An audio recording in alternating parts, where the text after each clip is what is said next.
إذا الشعب يوما أراد الحياة فلا بد أن يستجيب القدر، ولا بد لليل أن ينجلي، ولا بد للقيد أن ينكسر. أول فجر حرية، فجر الحرية الأول نشهده من ولادتنا. انتهى زمن العبودية، طاغية الشام سقط. العبودية والظلم والقهر على مدار 55 سنة انتهت. ما عاد عنا خوف، الحيطان ما عاد إلها أذنين. الشتات اللي عشناه والغربة اللي عشناها رح نرجع نجتمع كلياتنا، ما عاد نخاف ببلدنا، رح نتنفس حرية. العالم رح تشبع خبز، قبل الخبز حرية. مئات آلاف المساجين طلعت، ملايين الناس رح ترجع لبيوتها. يا الله، حلم ولا علم؟ هاد حلم ولا علم؟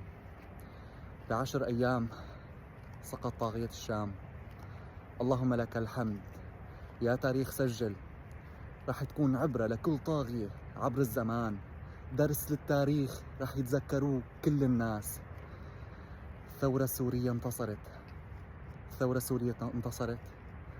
عم نشهد فجر الحرية الأول، من ولادتي لهلأ عم بشهد فجر الحرية الأول. أنا وأبي وأجدادي وأعمامي وكل الناس.